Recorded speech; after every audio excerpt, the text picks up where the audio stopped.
Graça e paz, amados irmãos. É muito bom estarmos de volta na manhã deste dia para podermos estudar mais um pouco, da palavra de Deus, Nós estamos aqui no templo da IEC do Jardim Cruzeiro, O eco aqui do templo, o templo vazio, ele não é tão bom, mas colocamos aqui o microfonezinho aqui e vamos ver se diminui, o impacto aqui do eco, com o microfonezinho aqui, Mas estamos aqui, vamos continuar o nosso estudo bíblico de hoje, continuando o estudo da semana passada, como interpretar as Escrituras, a Bíblia Sagrada, Vamos continuar esse tema, Nós vamos orar, porque daqui a pouco o Mig entra, E nós precisamos, aqui do tempo, do espaço, E o povo de Deus está aí chegando, Helenice, Flávia Dóia, Marianice, Graças a Deus o povo é atento ao horário, da Escola Bíblica Dominical, Sejam bem-vindos, povo de Deus, Bom dia, Marianice. Eu espero que tenha melhorado aí o eco, que eu estou usando aqui o microfonezinho. O templo aqui não é bom, para transmissão ao vivo, é bom o outro, o templo antigo, mas o pessoal do MIG está lá trabalhando, se organizando para daqui a pouco o MIG entrar. Então nós vamos orar, que a gente não pode. Graça e paz aí, dona Flávia Dóia, que está aí sempre acompanhando o nosso estudo, bíblico. E hoje nós vamos continuar sobre o tema, sobre o estudo, sobre a interpretação da Bíblia. Vamos orar então. A Aline Rodrigues está entrando aí, Vamos orar. Nós te damos graças, ó Deus, pela manhã deste dia, a manhã que o Senhor tem nos dado. Ó Deus, uma manhã de bênçãos, uma manhã de paz, e que o Senhor, ó Deus, esteja nos abençoando neste dia, que o Senhor possa estar nos enchendo com a Tua presença, ó Deus. Nos orienta, ó Deus, nos ensina, aclara a nossa mente para que possamos estar compreendendo as riquezas que a Tua palavra tem para com as nossas vidas. Nos abençoa então de uma maneira toda especial, em nome de Jesus. Amém. Muito bem, o pastor Vilmar, Andrade Duarte, hoje é ministro, da Palavra de Deus lá em Juiz de Fora, no estado de Minas Gerais, Foi minha ovelha, quando eu fui pastor lá em Belo Horizonte, Era um excelente diácono, na minha época. Hoje é ministro, pastor, pastoreia lá Juiz de Fora, Está sempre nos acompanhando aí. Seja bem-vindo, reverendo, Vilmar Duarte. Então é sempre bom, mesmo assim de longe, saber que os irmãos, nossas ovelhas do passado, ministros do Evangelho, está sempre aí nos acompanhando, observando o que a gente está ensinando, Ensinando, ver se a gente está ensinando certo as coisas, Então a responsabilidade é muito grande, na transmissão da palavra de Deus. Hoje, amados, nós vamos estudar sobre como interpretar a Bíblia, a continuidade, Quarta-feira nós falamos também sobre isso.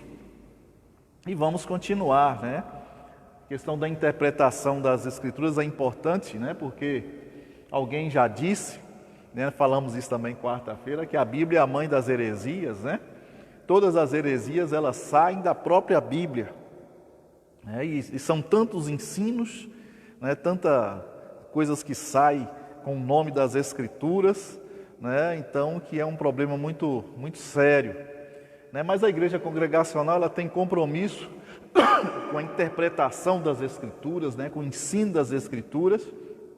É um compromisso histórico que as igrejas congregacionais têm. E para nós ensinar uma outra coisa diferente daquilo que as Escrituras ensinam, para nós não tem nenhum interesse. O interesse da igreja congregacional é que os membros, o povo, as nações, o mundo, compreenda com precisão e integridade aquilo que a palavra de Deus revela porque ensinando de forma correta, isso vai ter efeitos lá na eternidade. A forma como as pessoas aprendem as Escrituras terão efeito na própria eternidade desta pessoa. Por isso, há necessidade de que o intérprete, aquele que ensina as Escrituras, tenha seriedade, responsabilidade e compromisso, né, para que aqueles que ouvem possam estar ouvindo a palavra de Deus com a maior precisão, com o maior cuidado possível. Hoje nós vamos, sobre a questão da interpretação das Escrituras, analisar 3 aspectos que há necessidade de que o intérprete preste muito atenção. E quando eu falo intérprete, eu não estou falando de erudição, né, de doutores, não. Estou falando de todos os membros, né, porque todo crente ele é um intérprete das Escrituras. Todos os crentes. As Escrituras, ela não foi feita para eruditos. Claro que os eruditos estudam, mas ela não foi feita especialmente para eles. A Escritura, a palavra de Deus, ela foi feita, ela foi dada ao mundo. Ela foi dada a todos os homens. Mas é preciso que todos aqueles que leem tenham um entendimento básico, elementar de interpretação, né, para ter o mínimo de noção daquilo que está sendo lido. E os mestres da igreja qualificam os membros da igreja, ensinam os membros da igreja essas regras, para que eles, ao entender as regras, eles possam interpretar as Escrituras e aplicar, né, na sua vida, né, no seu dia a dia, para a edificação da sua vida, né, da sua família, né, daqueles que estão à sua volta. Então são 3 coisas que nós vamos estar vendo hoje. Primeira coisa que nós vamos ver é sobre a tipologia. Então o que é a tipologia? É a técnica pela qual se usam símbolos ou ícones para ilustrar Jesus ou mesmo aspectos da fé, né? Então nós temos o Velho Testamento mesmo, o tabernáculo, né? Ali é uma tipologia, todos os materiais, né, que eram usados ali no tabernáculo, a Arca da Aliança, o candelabro, as cores do templo, as cortinas, tudo ali eram tipos, né? Eram tipos. E no Novo Testamento, um dos livros que é cheio de tipologia é o livro de Hebreus, né? Porque ele pega os elementos do tabernáculo e aplicam, né, na pessoa de Jesus, né? Era um tipo de Cristo ali. Então o livro de Hebreus usa muito tipologia. Então quando você lê o livro de Hebreus, você tem que ter esse cuidado de prestar atenção, né, que o autor está fazendo ali uma ponte, né, dos materiais da antiga aliança, aplicando na pessoa de Jesus. A outra forma de interpretação, nós vamos ver hoje, é a alegoria, né, que é a exposição de um pensamento sob forma de figura. Quem fez uma alegoria uma vez foi Sansão, né, naquela questão lá do mel, né, do leão, o mel, aqueles negócios. Ele conta uma história, né, e depois ele quer que as pessoas, né, interpretem aquilo que ele falou. Então, a alegoria é isso, é a exposição de um pensamento sob forma de figura. Vamos ver. E a parábola, né, as parábolas do Novo Testamento, né, Jesus usava muito parábola. Então, a parábola ela é uma narração alegórica que evoca, por comparação, outras realidades de ordem superior. Então, uma das parábolas, né, muito conhecida, né, é melhor às vezes citar as mais conhecidas, que facilitam a compreensão, é a parábola do filho pródigo, né, que ali ele conta, é uma história que Jesus conta a respeito de uma família, né, cujo filho vai ao seu pai, pede a sua parte da herança e que quer viver a vida dele, né? E ele vai para fora de casa, e lá ele gasta tudo, né? E lá ele começa a passar necessidades, e depois ele lembra da casa do pai, né? E lá a história diz que o pai lá no portão todos os dias ficava olhando na expectativa de quem sabe ele pudesse ver o filho retornando, e até que um dia ele vê o filho retornando, né, e traz ele para dentro de casa, e aquela história toda, né, apontando para quê? Todos os homens, né, a humanidade, né, crentes que desviam, o desviado, né, todos nós éramos assim desviados, né, longe de Deus, mas Deus sempre ali, né, na expectativa de um dia reencontrar com o seu filho desviado, né, que foi para o mundo, né? Então, a parábola é isso, é uma narração alegórica que evoca por comparação outras realidades superiores. Então, qual é a realidade superior desta parábola? É exatamente Deus, né? Deus, o Pai Supremo, grandioso, na expectativa do retorno do seu filho dessa forma. Então, é o estudo de hoje. Então, amados, a Bíblia, amados, aqui na parte da introdução do nosso estudo, né? A Bíblia, ela é infalível quando corretamente interpretada. A Bíblia, ela é infalível quando corretamente interpretada. Bruce Milne, ele fala sobre isso, né? Porque ela ressalta mais uma vez a importância de se conhecer e se aplicar os princípios corretos de interpretação bíblica. Então, Milne, ele vai falar da importância de interpretar de forma correta os princípios da hermenêutica, né? Nós já estudamos na aula passada sobre interpretação, né? A arte de interpretar, a hermenêutica. Então é muito importante que se use as técnicas corretas de interpretação para que você possa entender e transmitir de forma correta as Escrituras. E quais são, em primeiro lugar, os princípios de interpretação bíblica? Nós vamos dar um exemplo, né, de uma necessidade de uma interpretação correta. É aquele texto lá de João, no capítulo 3, né, sobre aquele encontro de Jesus à madrugada, né, lá diz na escalada da noite, com Nicodemos. Ali tem muitos aspectos que precisa de uma atenção muito especial do intérprete, porque senão ele pode criar outras doutrinas. Então, quando Jesus disse para Nicodemos, é preciso nascer de novo, olha que complexidade esta frase. Olha que complexidade essa frase. A gente que já entende, né, a doutrina, né, do novo nascimento, da nova vida em Cristo, né, impetrada pelo Espírito Santo na vida do convertido, é fácil a gente entender. Mas uma frase dessa, é preciso nascer de novo, nas mãos de quem não conhece as doutrinas, é fatal. Ele vai cair o quê? Na doutrina da reencarnação. A doutrina da reencarnação. Então, por isso é preciso ler o texto todo, conhecer as Escrituras todas, para que você venha tomar uma decisão interpretativa. Obviamente, quando Jesus fala sobre o novo nascimento, ele está falando de uma nova vida que o Espírito Santo faz na vida do converso, através da obra do Espírito Santo, que faz a pessoa uma nova vida. O próprio Jesus, no texto, diz, quando Nicodemos fala, rapaz, eu não entendo de nada do que o senhor está falando. Aí Jesus, rapaz, você sendo mestre de Israel, não entende essas coisas? Aí Jesus diz, quem é nascido da carne, que ele fala assim, eu tenho que nascer de novo, olha a reencarnação. Aí Jesus diz, rapaz, você é mestre e não entende de nada, né?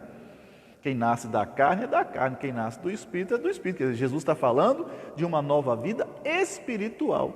Então, é só para você ter uma ideia, né, de como o intérprete precisa estar atento à doutrina geral, ao contexto geral, ao entendimento geral, para que você não crie uma outra doutrina como a gente tem visto, né, tantas doutrinas por aí. Então, amados, é preciso que interpretar, vamos prestar atenção aqui, porque muitas heresias têm surgido aqui. Interprete a experiência pessoal à luz da Bíblia, e não a Bíblia à luz da experiência pessoal. Então, a coisa que o intérprete precisa ter muita noção é que a experiência pessoal sua, ela tem que estar embasada nas Escrituras. Não queira fazer a doutrina a partir da experiência sua. Porque sabe-se lá de onde é que está saindo sua experiência? A segurança da doutrina é você e o seu comportamento. A segurança dela está naquilo que a Bíblia diz. Então tem muita gente fazendo doutrina a partir da experiência dela. Aconteceu isso comigo. Aí ele já começa a exigir que os outros também acreditem. Que aconteceu aquilo comigo. Não, é preciso que toda a minha experiência pessoal tenha como luz o que as Escrituras dizem. Então, é a primeira coisa sobre a decisão de interpretar as Escrituras. A minha experiência, ela precisa estar à luz das Escrituras Sagradas, e não o inverso. A Bíblia à luz da minha experiência pessoal. Então, não tem validade. A outra coisa que o intérprete precisa prestar atenção, amados, é que os exemplos bíblicos só têm autoridade quando amparados por um mandamento. Por que isso? Porque algumas coisas do Antigo Testamento, elas cessaram. Elas cessaram, porque os irmãos sabem que a própria Bíblia, ela já se define em dois aspectos: do passado e do presente, ou seja, antiga aliança e nova aliança. Se a própria Bíblia já define que há algo antigo e algo novo, significa que o antigo passou e o novo tomou o seu lugar. Então, só de você ver Velho Testamento e Novo Testamento, você já tem que atentar para isso. Então, tem muita gente que pega o texto do Antigo Testamento e já vem aplicando direto, sem prestar atenção nisso. Então,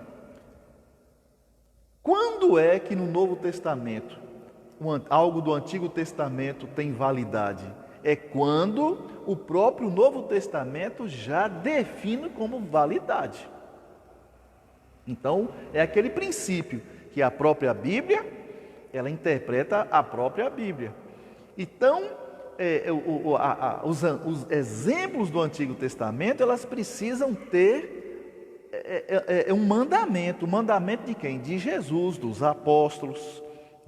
Se o Senhor Jesus, ele deu autoridade àquele mandamento do Antigo Testamento, dando validade ao Novo Testamento. Então, se ele não deu, então a gente tem que ter cuidado. Então, um dos motivos é que o crente, a igreja cristã, não guarda o sábado, por exemplo, o dia de sábado, por exemplo, é porque Jesus, ele desautorizou essa prática da guarda do sábado. Os apóstolos desautorizaram a guarda do sábado, porque senão vocês não guardam os mandamentos. Nós guardamos as leis morais, as leis morais. Nós vamos ver isso mais para frente. Mas vocês, as leis morais não são 10, vocês guardam 9. É porque exatamente o sábado houve ali uma controvérsia, uma problemática na prática da guarda dos sábados. Jesus, ele muda, altera essa questão da prática do sábado. Então há mandamentos novos em relação a isso. Então aí houve uma alteração. Então por isso que os exemplos bíblicos, eles têm que ter autoridade amparados por um mandamento. Então, é preciso que veja você leu lá uma coisa lá no Antigo Testamento, veja se ele tem amparo por Jesus, se ele está sendo documentado por Jesus, se ele tem amparo nos ensinos apostólicos, e aí nós vamos, seguindo. A outra coisa que é preciso prestar atenção na interpretação é que a Escritura tem somente um sentido e deve ser tomado literalmente. Nos meus ensinos, os irmãos que me acompanham, aqui a forma da gente ensinar, os irmãos sabem que eu sou do tipo de pastor que presto muito atenção e enfatizo o número 1.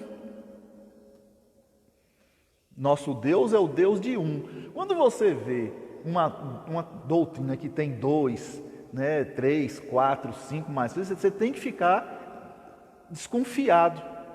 O nosso Deus é o Deus de um só Deus, mesmo que há essa pluralidade, mas Deus sempre se apresenta em um. Uma só fé, um só amor, um só batismo, uma só comunhão, é sempre um. Então, a Bíblia, ela tem também uma unidade. E a unidade das Escrituras, ela se encontra onde? Em Cristo. Então, o único sentido das Escrituras é Cristo. Então, quando você lê a Bíblia, tanto do Velho quanto do Novo Testamento, é preciso que você veja essa unidade, essa centralidade. É preciso que você veja isso. Então, veja Cristo, o centro ali do texto, de todas as Escrituras. A outra coisa que tem que prestar atenção: interprete as palavras no sentido que tinham no tempo do autor. Olha aí. Então, a primeira coisa que você precisa descobrir ao ler as Escrituras é o que estava acontecendo na época. Por que o autor está ensinando aquilo na época? Você não pode interpretar as Escrituras pensando no seu contexto próprio. Primeiro você tem que descobrir o contexto pelo qual o autor escreveu. Por que ele escreveu aquilo? Faça essa pergunta. Aí vai num comentário, Hoje tudo é mais fácil, porque você encontra isso até no Google, Você consegue. Hoje interpretar as Escrituras tem muito material disponível, de graça, gratuitamente. Antes você tinha que comprar livro, agora nem tanto, você acha tudo aí. Então, ao ler as Escrituras, não sai por aí já dizendo que é isso ou aquilo. Procure descobrir o sentido, que tinha no tempo do autor. O que aquilo significava na época. Por exemplo, um texto que a gente vê muito, falar, aí é aquele texto que diz: é mais fácil entrar um camelo no fundo de uma agulha do que um rico entrar no reino do céu. E as pessoas não procuram saber que agulha era aquela, e pensa logo numa agulhinha de coser, ou seja, de costurar. Tá vendo? Claro que não há a mínima possibilidade de alguém passar, mas não é só um rico que não tem como passar no fundo de uma agulhinha de costurar. Até pobre também não passa naquilo. Ninguém passa numa agulha de costurar. Então, o contexto, como diz a Flávia Dóia, está aqui nos interagindo, o contexto da história precisa ser identificada, corretamente. Professora, a Flávia Dóia. Então, é preciso saber disso. A agulha era um lugar, uma portinha que passava uma pessoa de cada vez nela. Israel tinha essas portinhas, e não tinha como passar 2 ou 3 pessoas ao mesmo tempo. Um camelo passar por uma portinha daquela é impossível. Então aquelas portinhas eram chamadas de agulha. Então, é preciso identificar o que tinha ali no tempo do autor, e assim você vai, né, chegando aquilo que o autor estava escrevendo, o contexto histórico, a situação naquele momento. Interprete a Bíblia de forma o quê? Dinâmica, né? Dinâmica. Então, para dar vida, né, à riqueza do texto, né, de tal maneira como você for expor as suas descobertas, né, do texto rico, então o povo se alegre em descobrir aquilo, né, a beleza daquilo que você está expondo. Então, amados irmãos, nós vimos aqui um pouco aqui da interpretação. Nós vamos ver agora sobre a tipologia, né? Nós já vimos como é que se interpreta a Bíblia, né? E agora sobre a tipologia. Então, lembrando aqui, né, o que é a tipologia? Tipologia é a técnica pela qual se usam símbolos ou ícones para ilustrar Jesus ou mesmo aspectos da fé. Nós já explicamos, né, sobre isso aqui, e nós vamos ver aqui alguns exemplos de tipologia nas Escrituras Sagradas, né? Vamos ver, nós vimos tipologia, eu citei a Arca da Aliança, o tabernáculo de Hebreus lá na introdução, né, que ali são cheios de tipologias, né, mas existem outras tipologias. Por exemplo, em Mateus, no capítulo 12, versículo 40, lá narra a história de Jonas engolido pelo peixe, né? Ali, aquele engolimento daquele peixe, né? Olha aí o mandamento, a sustentabilidade da tipologia, porque a tipologia a gente não pode inventar ela, não. A tipologia a gente não pode inventar ela. A tipologia, ela precisa ter respaldo no próprio texto sagrado. Depois vou dar um exemplo de algo que as pessoas dizem que é uma tipologia, mas que não é tipologia porque não tem respaldo bíblico.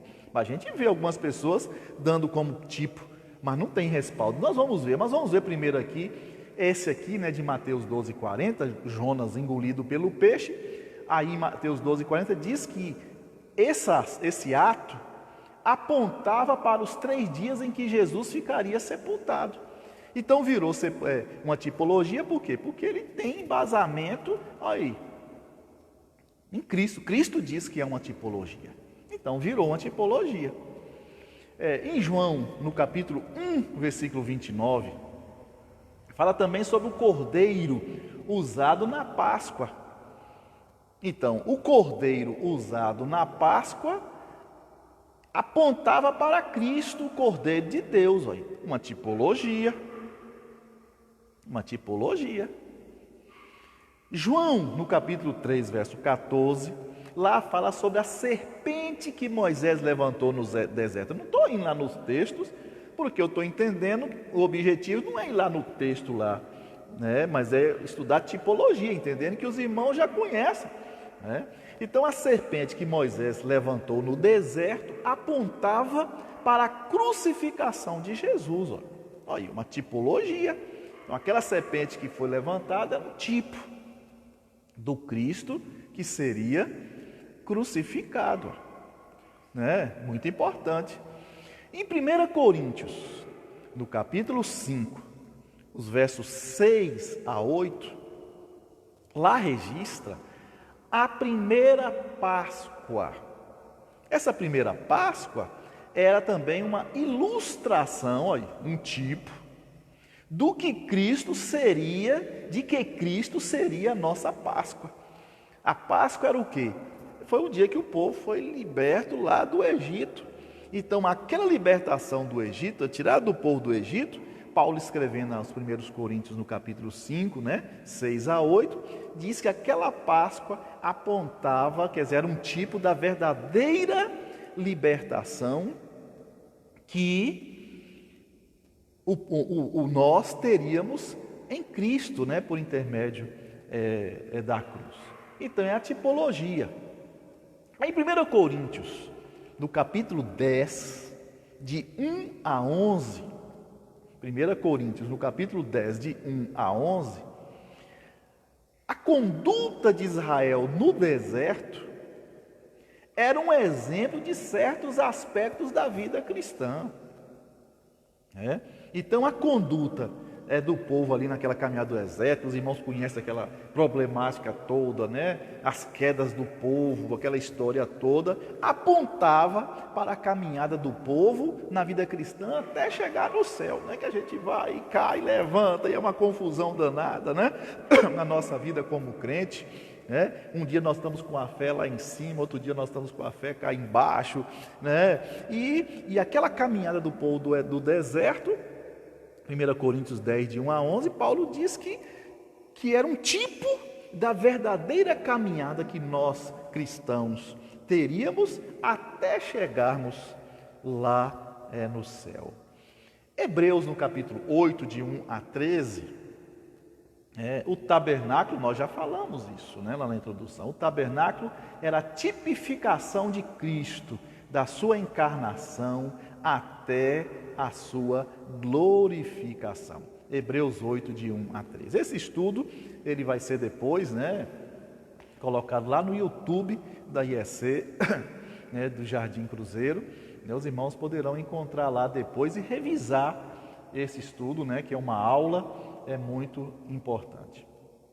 Então, amados irmãos, sobre a tipologia, né, nós damos aqui vários exemplos, né, tipológicos, mas o que não é uma tipologia, né, e que muita gente aplica como tipologia, né, mas que não é porque ele não encontra mandamento nas Escrituras, como a gente viu aqui os textos, né, dando uma, a gente não pode inventar tipologia, não. É um erro grave, é heresia inventar tipologia. Por exemplo, aquela história de José, né?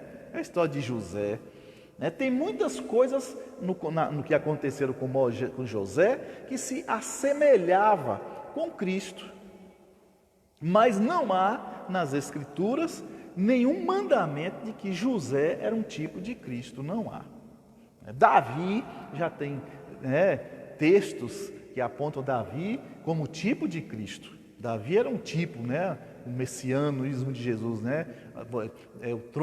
Nós vamos sentar no trono de Davi. Davi era tipo de Cristo, mas José não tem nenhum mandamento, orientação que aponta-o como tipo de Cristo. Então, às vezes a gente vê pessoas lendo o texto, né, e fazendo uma tipologia entre José e Cristo. Não pode, que não é bíblico, né? Nós não podemos criar tipologia. A tipologia, ela já está assentada na própria Escrituras, e nós só podemos reconhecer a tipologia que a própria Bíblia ordena e garante, fundamenta como tal. Então José não é, biblicamente falando, uma tipologia, porque não tem fundamentação bíblica para isso. Então, o que é uma tipologia, né? Vamos ver um pouquinho da definição etimológica da palavra tipologia.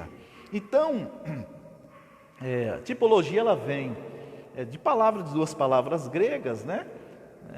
Que é typos, né, no grego, né? E a palavra typos no grego aparece 14 vezes no Novo Testamento. Typos, ele é traduzido, né, pela palavra modelo, padrão, exemplo. Então, a tipologia é algo que é um modelo, é um padrão, é um exemplo, né, para o verdadeiro, né? Então, porque o tipo não é o verdadeiro, é apenas o tipo, né? Então, se ele é um tipo de Cristo, é apenas um exemplo de Cristo, né? Mas não é o Cristo. Cristo, ele é o que veio, se encarnou, mas aquela lição do Antigo Testamento, aquele tipo, apontava para ele, né? Então, é um tipo.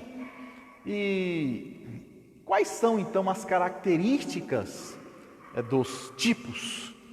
Quais as características dos tipos? Primeiro, os tipos, amados, eles estão alicerçados na história e na revelação sagrada.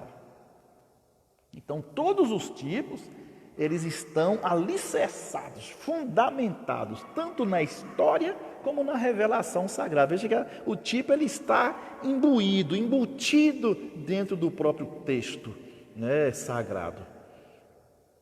Eles são também proféticos, né? Os tipos são proféticos porque eles apontam para algo que vem.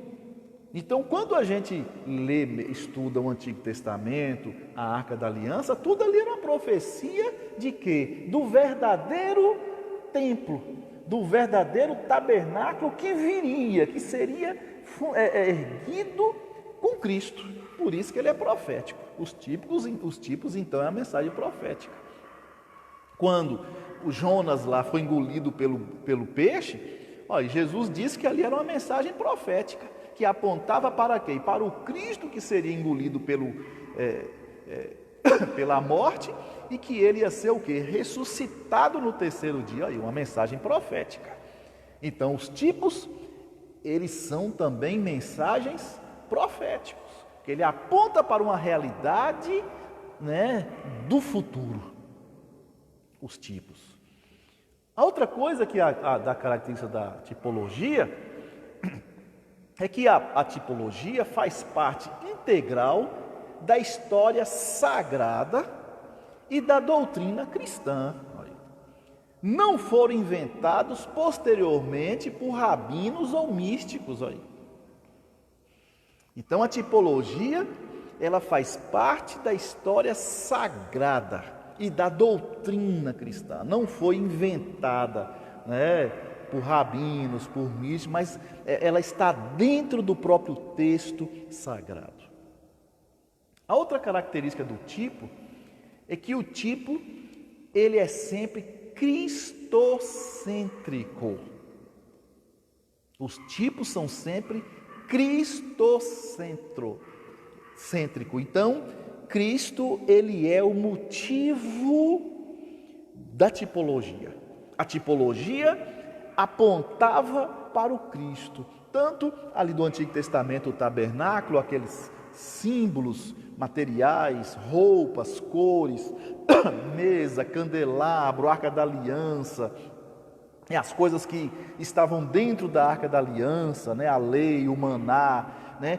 Tudo aquilo ali, olha, a centralidade era Cristo. Cristo é o maná, é o pão, né? A lei, Cristo é a própria palavra, né? E tudo ali dentro daquele cerimonial, rituais, né, tipológicos. Cristo é o centro. Toda a tipologia, ela é cristocêntrica. Então preste atenção nisso quando você estiver lendo as coisas típicas, né, do Antigo Testamento, apontam para Cristo. Cristo é o centro de todas elas. A tipologia também, elas são excelentes quando você entende de forma correta, interpreta de forma correta. A tipologia, ela é excelente para instrução e edificação. Como é bom, né, quando a gente lê uma tipologia e consegue perceber a riqueza dela ali, centralizada na pessoa de Cristo.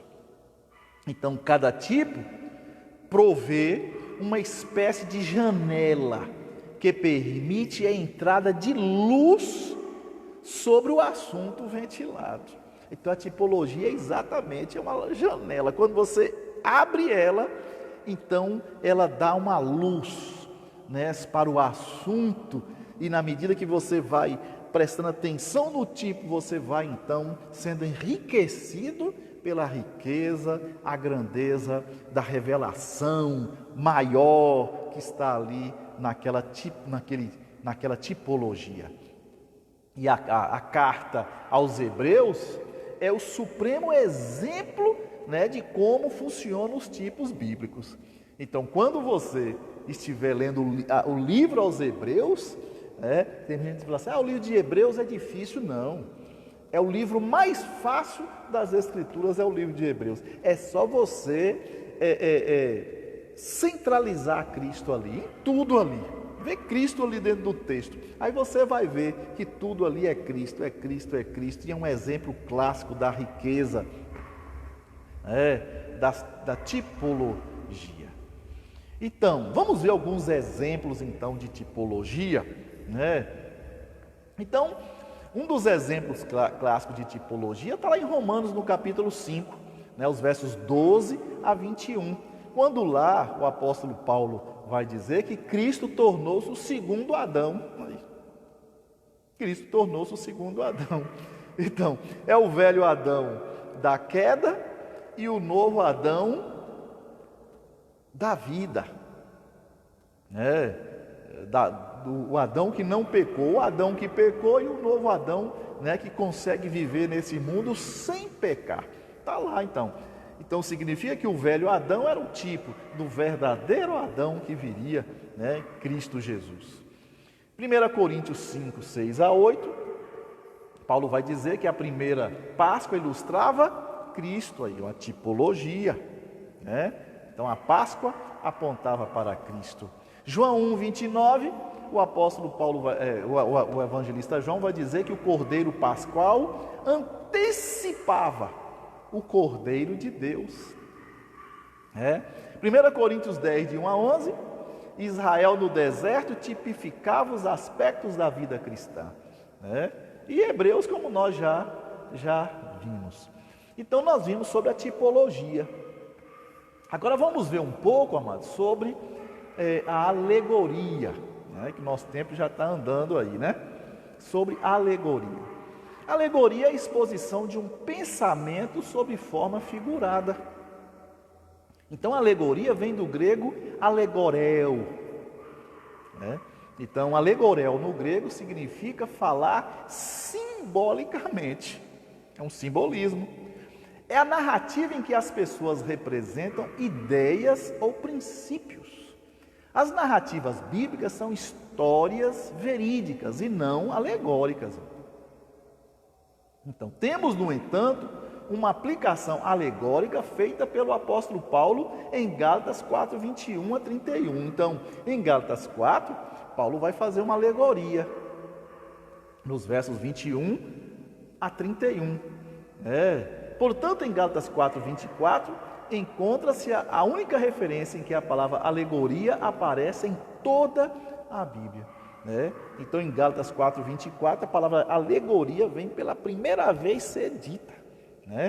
Então, Paulo vai fazer alegoria entre as mulheres ali, do Velho Testamento, a Sara e tal, e a outra esposa de Abraão, e ele, ali uma linguagem alegórica. Agora, a alegoria ela é muito problemática, é preciso ter muito cuidado com alegorias, para que a gente não pode cometer erros muito graves, nessa questão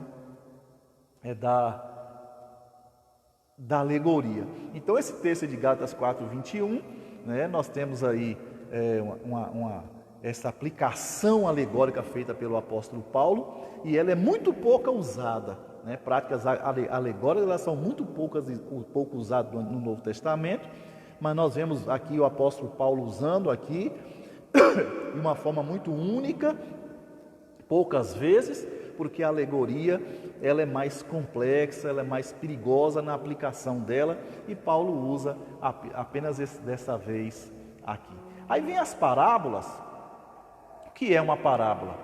A parábola é uma narração alegórica que evoca, por comparação, outras realidades de ordem superior. Então, parábola, a narração alegórica que evoca, por comparação, outras realidades de ordem superior. Então, o que é uma parábola mesmo? Ela é formada por duas palavras gregas. Para, que é ao lado de, ou jogar, colocar, que significa literal que o significado literal é colocar lado a lado com, manter ao lado de, ou comparar. Por esse motivo, a Bíblia, na linguagem de hoje, traduziu parábola por comparação. Então, aí, comparação é o quê? É o que você coloca lado a lado e faz uma comparação. Então, a parábola é de fato uma comparação. E como interpretar as parábolas? Primeiro, determine o auditório.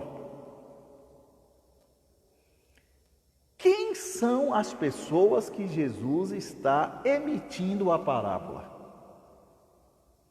A parábola está sendo endereçada a quem? Primeira coisa. Preste atenção no auditório. Quem são as pessoas? Examine cuidadosamente o contexto. Examine o contexto. Considere de forma intensa o fundo histórico e cultural da época de Jesus.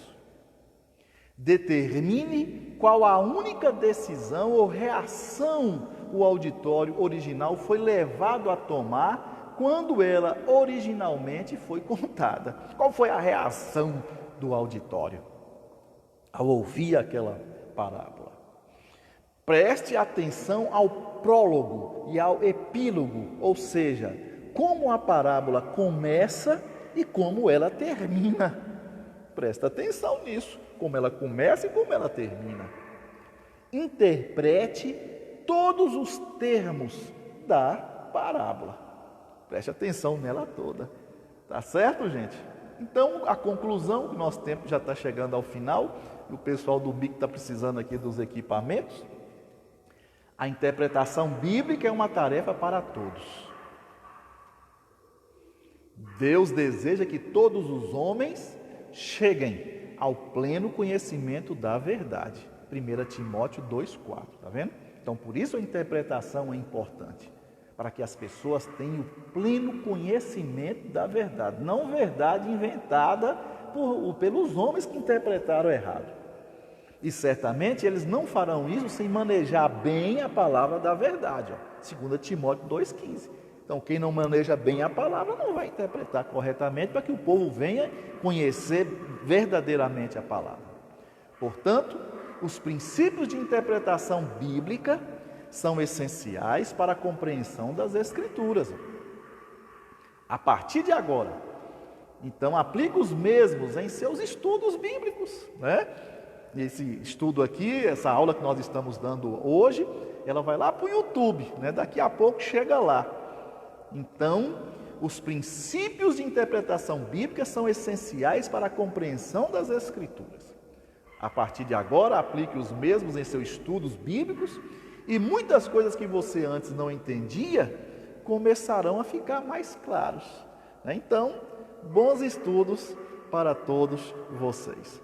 Muito obrigado, pela sua presença aqui no estudo de hoje, e quarta-feira a gente continua sobre a interpretação, sobre a bibliologia, o estudo das Escrituras, na próxima quarta-feira. Deus abençoe a todos, muito obrigado. 19h30 nós estaremos aqui com o nosso culto, nossa live aqui do nosso culto, e nós contamos com a sua presença. Deus abençoe a todos, e vamos ver agora o MIG daqui a pouco.